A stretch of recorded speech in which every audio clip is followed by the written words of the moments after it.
natin. Guys, so, hiwain na natin to, tapos lulutuin natin. Okay. Ubad na may munggo. Abangan nyo guys yung ating ubad na may munggo. Ito na guys yung ating ubad, uubod ng saging. Ano natin sa asin. Kumus-kumusun ba? Para madurog-durog siya, para wala yung ugat-ugat niya. Pigain natin to guys. Ito na siya guys, kunti na. Ito na guys yung ating manok. Nalalagyan natin ng ubad na may munggo. Gigisa na natin to guys.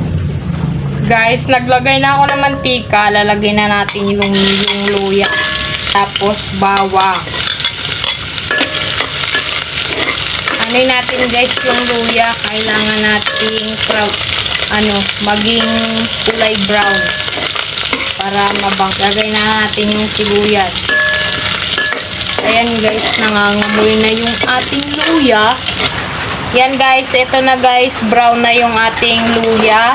Tsaka bawang. Lalagay na natin yung ating manok na native.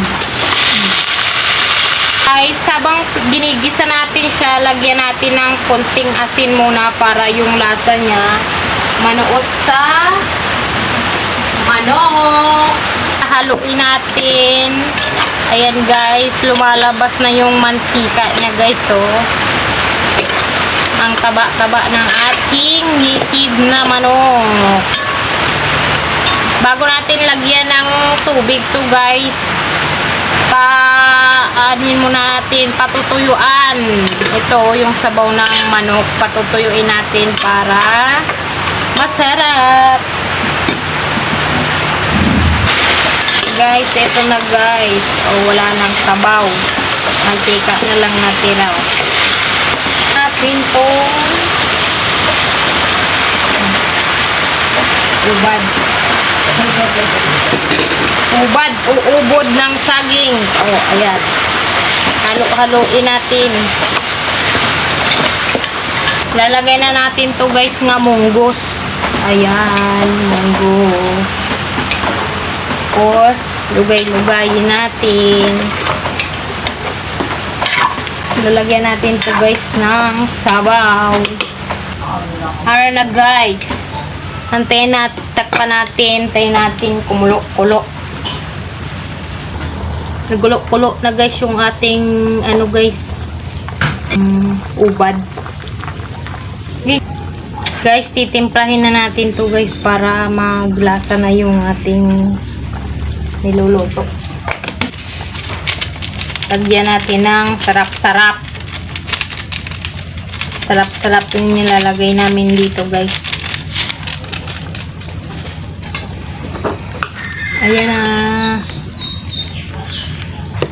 Ito na guys, luto na yung ating inubarang manok. Kakain na tayo guys. Ito na yung aking inubarang manok. Galatab-latab sa guys. No. Tudurugan natin ng sili. Labuyo yung ating sabaw para nami ang sabaw. Higupon nga makahang. Hargaso.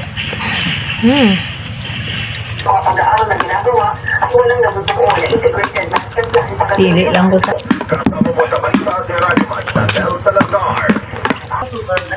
pagbagyo. Kain tayo guys.